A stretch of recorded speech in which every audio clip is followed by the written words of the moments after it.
আরাবি, তুমি কি খাচ্ছ? কি জুস খাচ্ছ? না, দুধ খাচ্ছি না। তাহলে কি খাচ্ছ কি তুমি?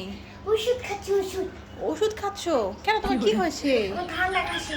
ঠান্ডা কাশি হয়েছে তাই তুমি ওষুধ খাচ্ছ? আরাবি, আমারও না অনেক কাশি হয়েছে, ঘুমাতে পারি না রাতে, বুঝেছো? তা তো তোমার থেকে একটু ওষুধ খেয়ে নিই তাহলে। না, এটা বাচ্চাদের সত্যি দাও বাবু।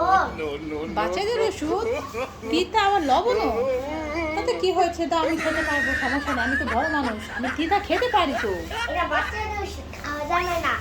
আরাবি, তুমি যে ওষুধ খাচ্ছ বলছো তিতা খাওয়া যাবে না, তাহলে যে করলা ভাজি খেতে পারো না ভাত দিয়ে, ওটাও তো তিতা। তা আমি তো ওটা খেতে পারি, করলা ভাজি দাও, আমি খেতে পারবো।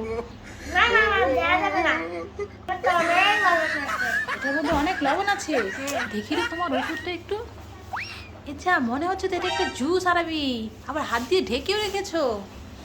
আরাবি কি বুদ্ধি দেখো বন্ধুরা, আমি খাবো বলে তাই আমাকে দিতে হবে, এজন্য বলছে না এটা ওষুধ, এটা খাওয়া যাবে না, এটা তিতা লবণ। তা তিতা লবণ কি তুমিই খেতে পারো? আমি খেতে পারি না। না, এটা তুমি মায়ের থেকে বেশি চালাক আরাবি। হ্যাঁ। মায়ের থেকে বেশি চালাক বলে তো আমি তোমাকে ধরে ফেললাম, এটা তুমি জুস খাচ্ছ। এর মধ্যে এটা মিল্কশেক।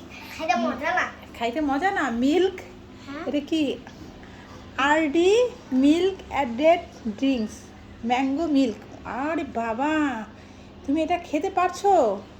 এটা তো খুব মজা আরাবি, তাই তো আমি চেয়েছিলাম, আমাকে একটু দিতে বললাম, তুমি দিলে না।